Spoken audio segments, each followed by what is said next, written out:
So you're purifying yourself in this manner also. Following that, if you have a beard, then you wet your hands and you put your fingers, wet fingers, into your beard. Put water in. You don't need to take water and douse it on your beard, but your wet hands, you put your fingers through your beard, and that cleans it of the obvious and external dirt, etc., which may be caught in your beard. Following that, then you wash your feet. Your feet up to your ankles, right first, then left. And when you wash the foot, beginning with the right, again favoring the right as you favored it with your hands, when you wash the foot, you should also wash between the toes. You may use your little finger and put it between the toes as you are washing. You could use your left hand between the toes of your right foot and your left foot, or use your right hand between the toes of your right foot, left hand between the toes of your left foot. However, main point is you clean between the toes. So it's a complete cleaning. If you don't do that, then the toe, what's between the toes, may remain uncleaned. But while doing that, again, we should focus on the sins that our feet have taken us to, the places that we have walked and gone to, or we've gotten in our car and we have driven ourselves to. We have taken ourselves to places of sin, places of corruption, places of evil, places of wrongdoing. Wherever we can remember that, whether it happened today, yesterday, or the day before, we reflect, ask Allah's forgiveness for where our feet have taken us. Because, of course, the feet are not acting by themselves. They are based on what our soul has told the feet to do. The feet are only instruments following the command of the soul. So we seek forgiveness from Allah from the sins of our feet. Following the washing, then we make our declaration of faith over again. So this is a reminder letting us know that this process of washing again is connected with the faith. We make the declaration of faith, Ashhadu an la ilaha illallah wa ashhadu anna Muhammadan Rasulullah. Then there is a dua which the Prophet Muhammad ﷺ used to make and encouraged us to make, which you don't have to learn right now, but just for general knowledge, you are aware, and this helps to put the practice that we're just engaged in within the spiritual context of Islam.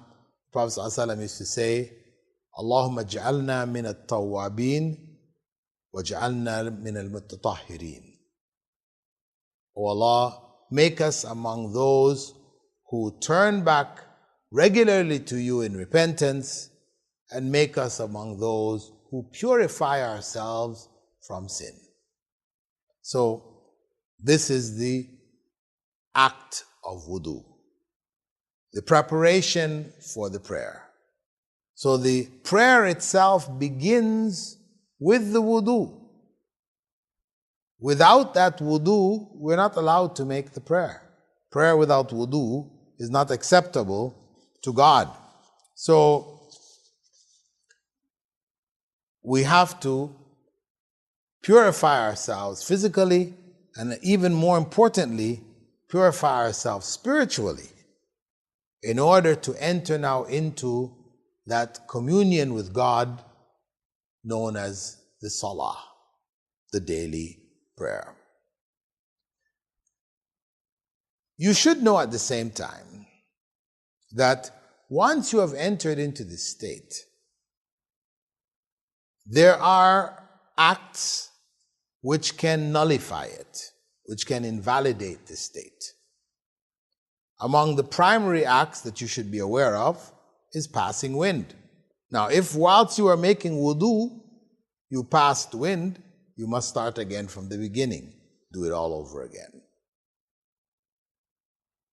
So you have to clear yourself. That's why it's better you go to the bathroom first, etc. If you have any kind of physical needs of that type, you clear those away, then you go and wash yourself up, right? While purifying yourself internally.